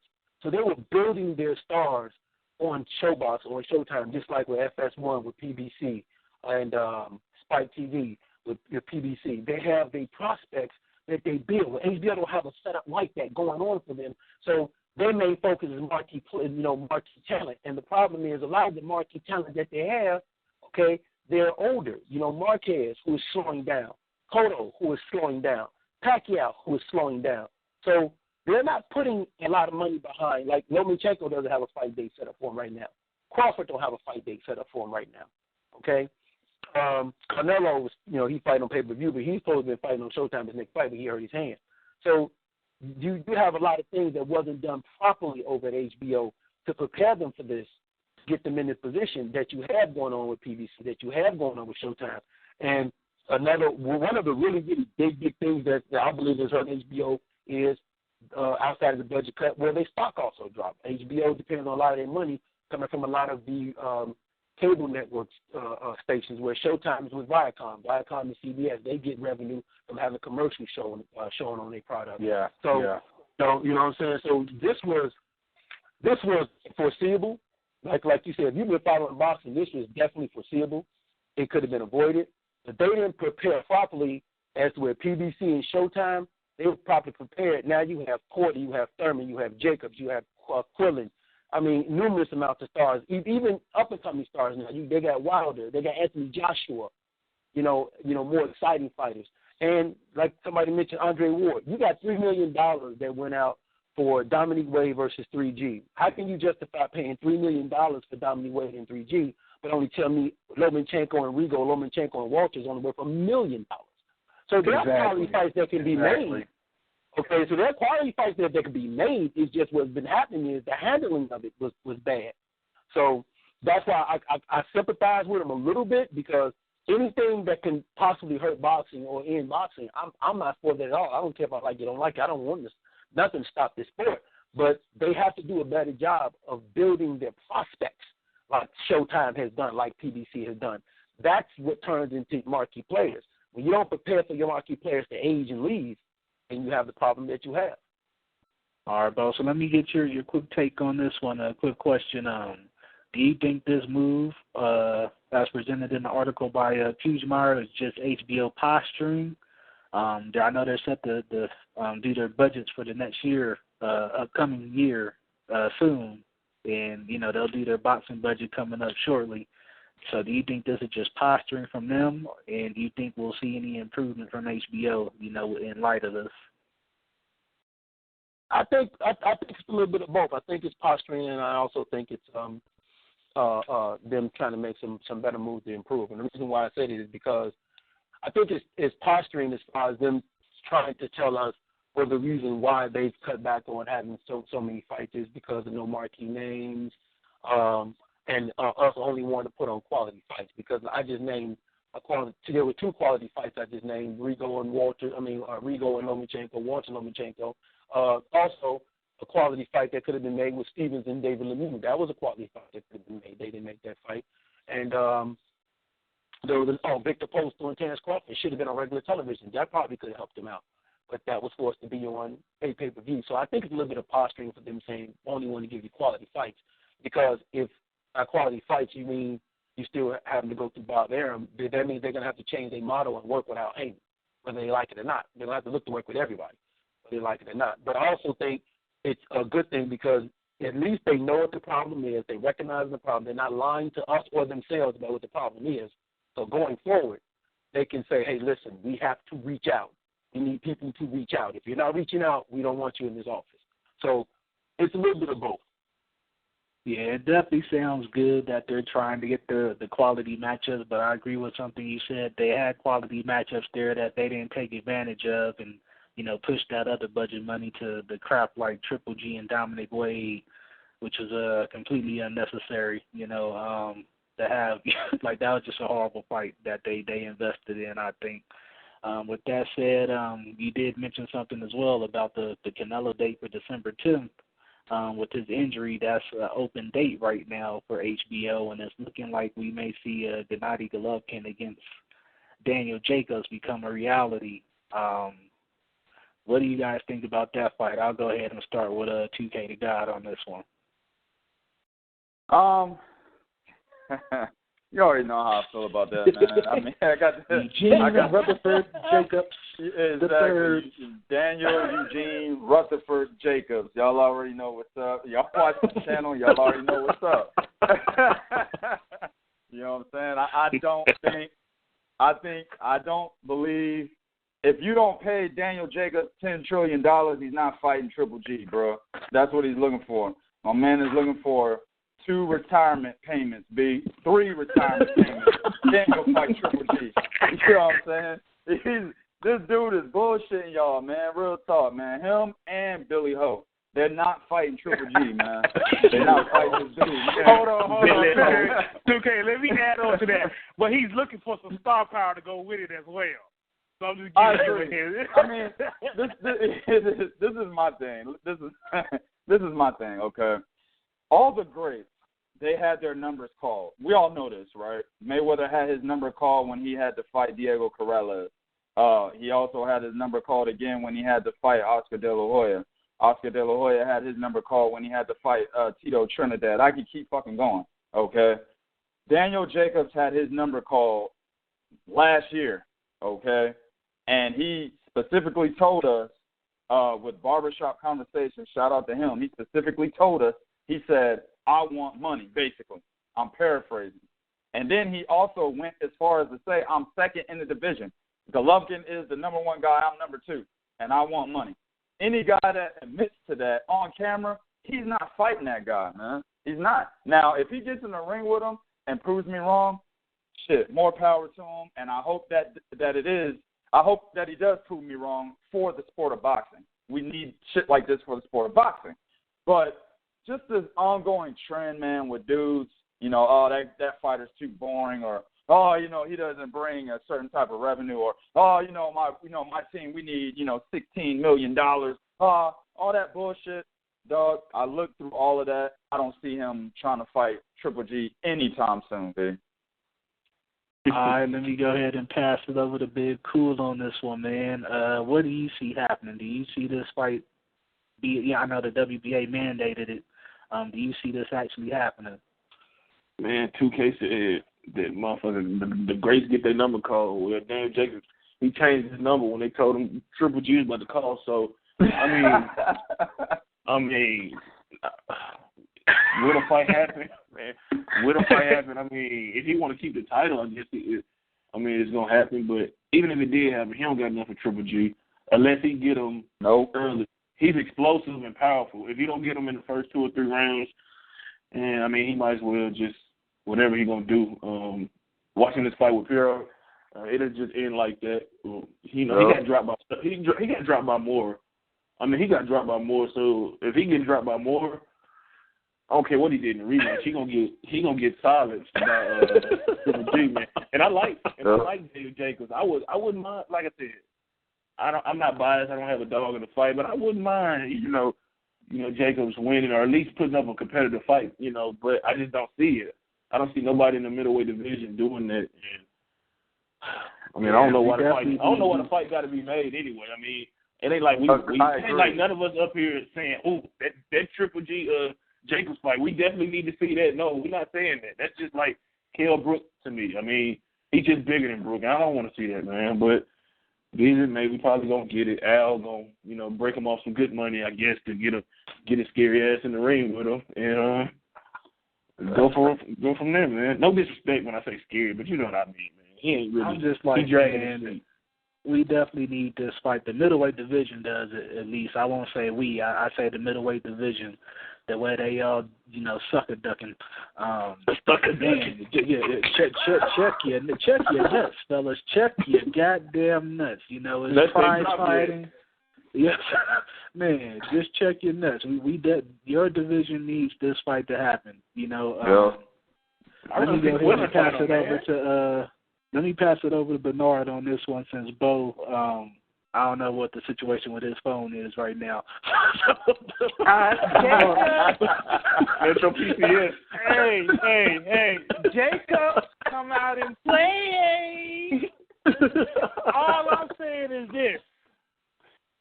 I just read an article a few weeks ago. He said he's wondering why he don't have no star power. I mean, when you make comments like that, you basically just say, I'm number 2 in the division. You already conceded to defeat. Yep. You already conceded to defeat. And so at this point in time, you know what? He should just walk in the ring, let Triple G hit it with a jab, lay down for the first round, go get your money. That Marco Antonio Rubio replay. Hey, Mike Tyson versus Bruce Seldon. That's what it should be like. I broke my down. Get back there and take the mouthpiece out. Like, shit, fuck. And peek up to see the referee counted the fight. And counter peek up, look up with his eye, one eye open and see the ref counted them out. Now get your ass up and fight. Man. That'll be some funny shit though, for real, man. But if let's say this, if he goes in there and actually put on the show, and actually say hypothetically last of the 12 rounds, I'll give the man his credit. Absolutely. I'm gonna give the man his credit, but you defeated yourself already. Then all of a sudden you want to have a change of tune, a change of heart, and you wondering why, I don't have no star power, or why I should be in a pay-per-view, should be on pay-per-view and stuff. No. Exactly. So, what you gonna say, Dirrell? I was about to say, he don't got no star power because he's not fighting nobody. Exactly. I mean, Triple G doesn't have the best resume, but you know what Triple G does? He knocks them suckers out. I mean, he knocks them suckers out. Jacobs don't even do that for real. He going 12 rounds with Caleb Truex, having a Hail Mary knock him out. And, I mean, come on. No disrespect, man. I'm just saying. That's like somebody, Dominique Wade asked for $10 million, turning it down. Like, some people, you just don't do certain things. You don't say certain stuff. So you don't get the recognition because you fight Sergio Moore 2 or 3 times and you fighting whoever else you fight, man. So, man, you gonna fight these and now you want to call out Triple G after you knocked out Sergio Moore for the second time. That's because he got a big paycheck coming, man. I mean, at this point, you know what? My thing is this: you want that star power. If you want it, you go get it. Get it. Yeah. Now it's good that the WBA is mandating this fight because they want to consolidate the belt. and it also makes Al Haymon work back with Tom Loeffler again, which is a great thing for boxing. So, yes, I do agree with you, Twine. The middleweight division does need this fight, and it needs to happen because I can't sit there constantly continue to wait on Canelo and Triple G. So let's get the next thing. And as for Billy Joe Saunders, and 2K called him Billy Ho, man, fuck them. Yeah, baby shit. Fuck We're going to get on this next topic, fellas. I'm sorry. We got to get on this next topic. Yeah. Wait a minute. Y'all need to voice a reason on this Jacob situation. Y'all are emotional and upset for no reason. Okay? Give this man Daniel Jacob some credit. He's an American fighter, okay? He wants to fight Donnie Golovkin, and I give the man credit because you know how much courage it takes to tell people I don't mind if I'm the regular champ, but just as long as you call me champ. That takes some damn courage to admit. I mean, on the serious note, Jacobs, man, he beat cancer, so he should never ever fear, man. So him saying that tells me everything I need to know about the fighter, Jacobs, inside the ring. Absolutely. If you beat cancer, you shouldn't be afraid to fight nobody. Very true. Absolutely. But let's move on to this next topic, fellas. Earlier today, current champion of the IBF, Jose Pedraza, he's considering making a move to 135 since he's unable to secure a unification against Terry Flanagan. He is anticipating and wants to make a fight with newly crowned IBF champ Robert E. Bunny Easter. Oh, my God. Oh, my God. Let me go ahead and swing it over to 2K the first. Let me swing it to you, 2K. Oh, my goodness. Man, okay. I'm not big on Jose Pedraza. I got two words for him, man. Edner Cherry. You know what I'm saying? After that fight, after the Edner Cherry fight, in my opinion, he should not be champion. But you know, the thing about Pedraza to me is this, man. He's a good boxer. Okay, he outboxed your boy Travis Farmer.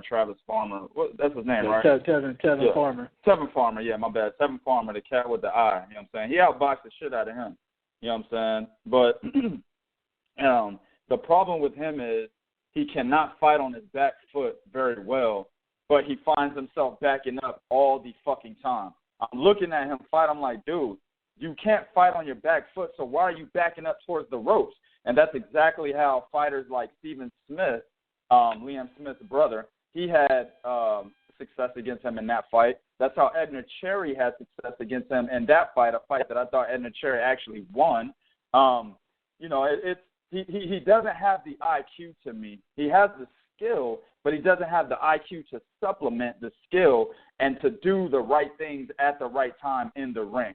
And that could be that could be a testament to the fact that he's still a young fighter and he still needs room to grow. But as I said about Deontay Wilder, once you become a champion, once you have that strap around your waist, there is no longer time to grow. You need to fight the best. Now, granted, he's trying to fight the best. He tried to get Terry Flanagan. I believe they were talking about Gervonta Davis, if I'm not mistaken, at one point in time. Yeah.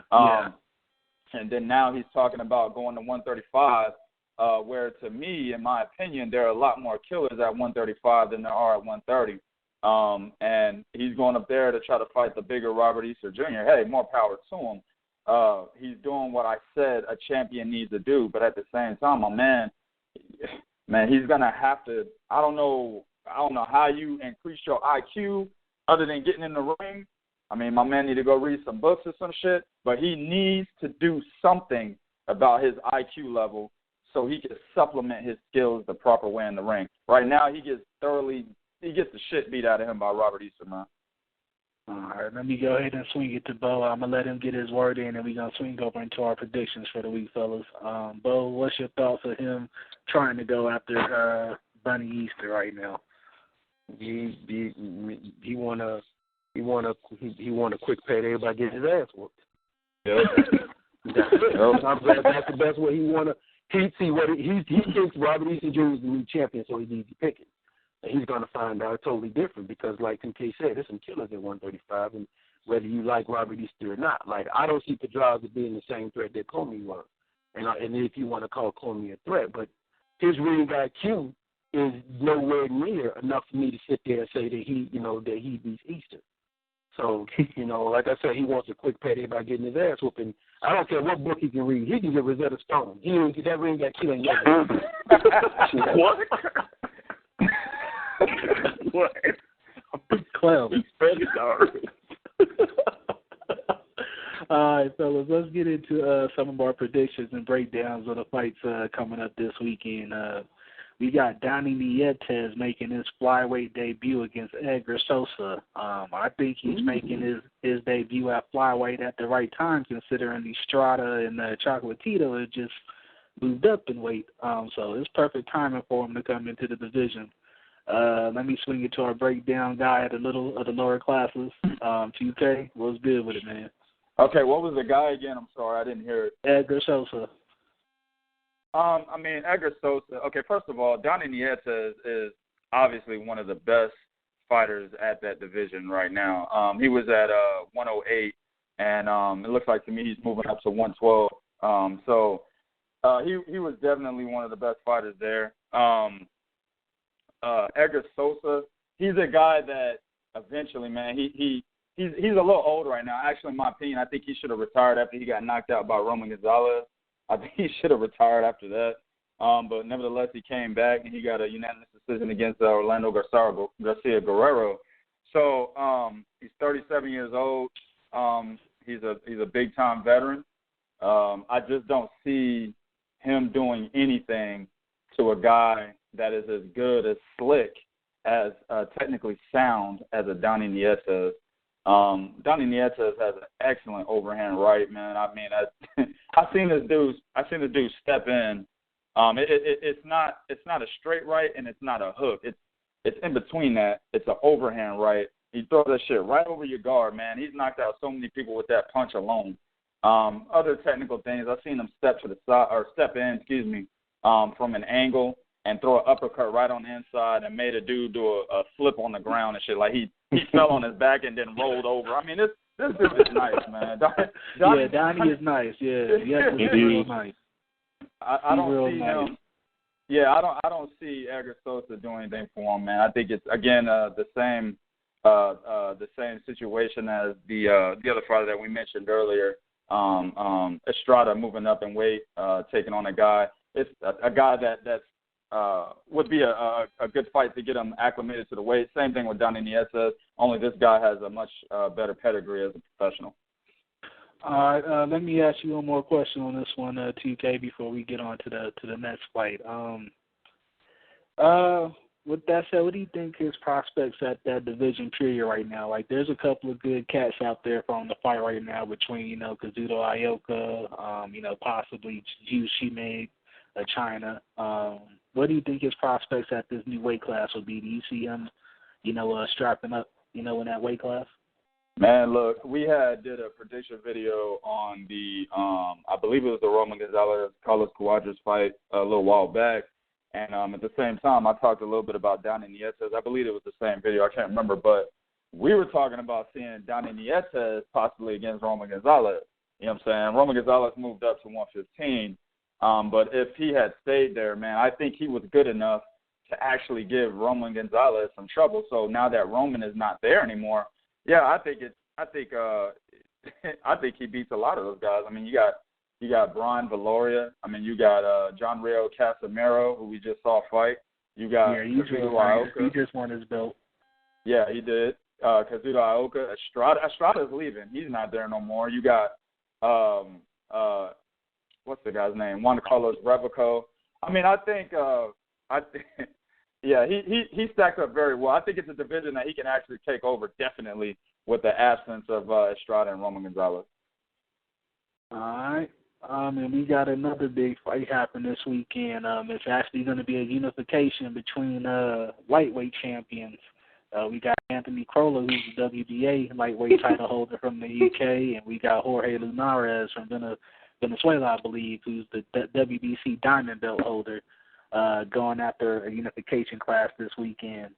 Let me go ahead and send it over to to 2K on this one? Or I guess I'll go ahead and start with Bo on this one. What do you see happening in this fight? Who do you got winning, man?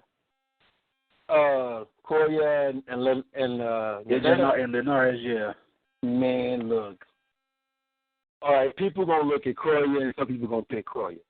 And that's just how it is. In Great Britain, a lot of people was impressed when he beat, I can't think of the guy's name, though. Rosa or something like that. Well, I can't remember his name. A lot of people thought they was impressed when he beat the guy who was the puncher, undefeated guy who was the puncher. Barossa. Right, Barossa. I got Linares. I picked him from jump, and I'm going to stick with him. I got Linares. Listen, Linares is hungry. Linares, to me, he's just more of a, like he comes forward. He got good counters. He's just all around, it just looked like he's going to bring something that Crolla just hasn't seen. Like, I'm not taking that away from Crolla. I'm really not taking away from him at all. But there's a lot of holes in his games that I see. He's susceptible to counters. He's susceptible to body shots. He doesn't fight off the back foot. So if you get him going, you can get at him. Sometimes he throws his punches kind of wide instead of straight. And those are definitely things that Linares, with that experience, he can take advantage of. So I'm going with Linares. He's going to be a champion, and it's going to be easy work to me. All right, let me swing it over to Big Cool. Who you got in this one, man? Linares by mid-round KO. I mean, he could be arguably the most skillful boxer, today. We all know his downfalls. He knocked out a few times, thin skin, so he's easy to cut. But when he's on, man. Fast hands, power, tremendous boxing skills, great foot movement. He's an excellent fighter, and I think he's gonna blow Crolla off the water. It shouldn't even be competitive at all. I just think that he's head and shoulders above the better fighter, and I look forward to him putting on an excellent display. We all seen a video of him knocking out his sparring partner this week. That's what I expect him to do to Crolla. I think it's going to be a dominant performance. He needs to take care of business, don't risk it, and just fight his fight. And I think that he's going to stop him. Just too much skill and firepower for Crolla to deal with. All right, and I'll swing it over to 2K, man. How you see it playing out? Man, the same way as the rest of the panel, man. I don't even need to hear Bernard's prediction because he's going to say the same shit. This is, if you know anything about Anthony Crolla, you know exactly what Bo said is 100% correct. I'll never forget the fight. I always talk about this, man. We talk about this fight against Darry Matthews in 2012. From that fight on up, he has improved slightly, but not enough to take on a guy like Jorge Linares. He was winning that Darry Matthews fight the whole time and then ended up getting knocked out in his hometown just because he doesn't have the defensive fundamentals to defend himself the proper way. And a guy with Jorge Linares' boxing ability, man, this should be an easy fight for Linares. Anthony Crolla, I've been saying for a while now that he is the weakest champion at 130. And Linares sees meat, bro. He's about to eat. Hey, where's this fight taking place? It's in the UK. It's in the UK. I definitely have to agree with y'all fellas, man. Linares is real nice, man. He throws punches from a lot of angles. His movement is great. He's a great counter puncher, which I think is going to play into his hands against Crolla, who's real sloppy on defense, and he's susceptible to a lot of counters. So I definitely think Linares should have an easy time with this fight. And this was actually something that the WBC said the winner of the fight will have to take on Dejan Zlatikainen. So, I'm kind of seeing how I want to see how this plans out because this is definitely a good fight, in the aftermath of whoever wins, whoever the winner of the fight is. So those are our two big fights for the weekend, and we're going to swing it on to our U.O.E.N.O. segment for the day. On this day in 1985 in Las Vegas, Michael Spinks beat Larry Holmes by a 15-round unanimous decision to win the IBF Heavyweight Championship. So big up to Spinks.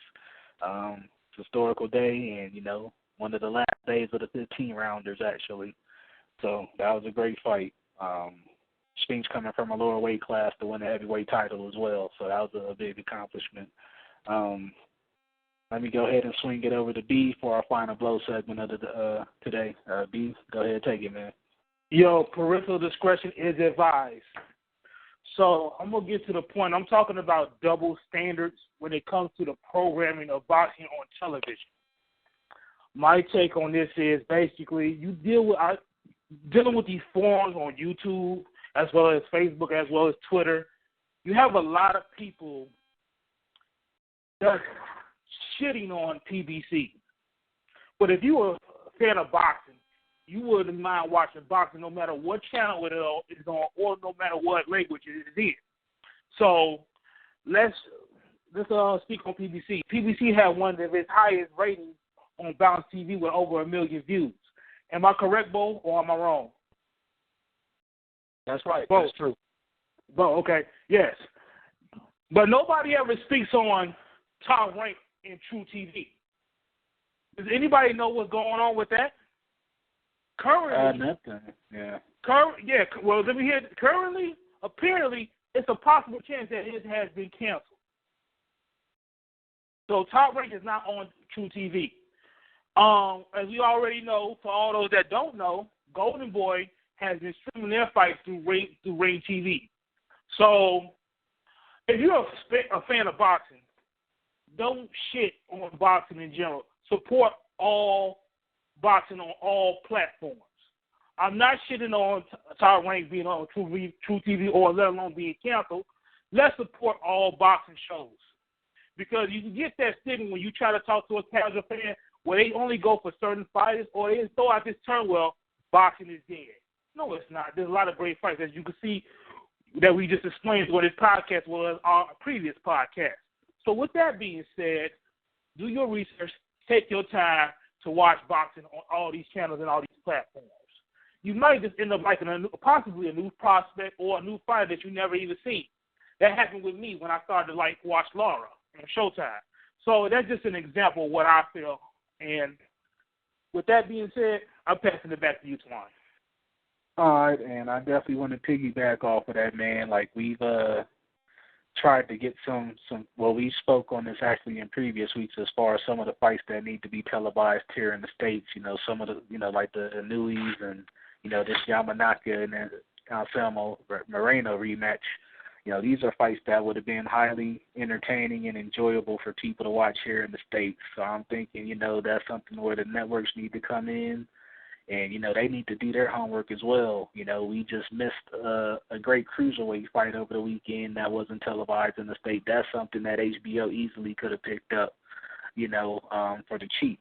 Even with some of these smaller fighters, they could have got these fights for cheap instead of wasting $3 million on, something like Dominique Wade and Triple G. For instance. So we definitely need to do something about that. There's a lot of highly entertaining fights, especially in the divisions that don't get enough love shown or don't get a lot of attention. So I definitely agree with Bernard on that one. If you're a supporter of boxing, you support all things. And, we stress and emphasize this all the time. Boxing is the brand with us. Boxing is the brand. All that promotional stuff, all that network war stuff, we don't care about it. Just give us some good boxing. So thank you for that, Bernard. And with that said, that concludes our show for the evening. I want to thank everybody that's tuned into the show, all of our supporters, WLSE, Ned's Emporium, the Championship Rounds, Undisputed Boxing, TLR, Die Hard Boxing, Talking Boxing and Bullshit, Boxing Traffic, Boxing Lounge, just everybody that supports Guard Your Grill, Danger Zone, and to all of our individual platforms that we have and that we contribute to. Definitely big up to Ingram over there in the UK. He's had us on this show a couple times, and so it's nice always linking up with our brethren on this one and just talking boxing. Like, there's no hate between us, and we are united. You know what I'm saying? Bringing you the best news available. With that said, that'll conclude our show. I want to thank my co-host again. We got Bo and Bernard from the Truth and Facts About Boxing Talk. We got Big Cool from Colossal Boxing Talk, and 2K the God from the Gods of Boxing Talk. And once again, I am Juan the Divine Liberty of WhoJab.com and Rocky Mountain Boxing. Thank y'all for tuning in.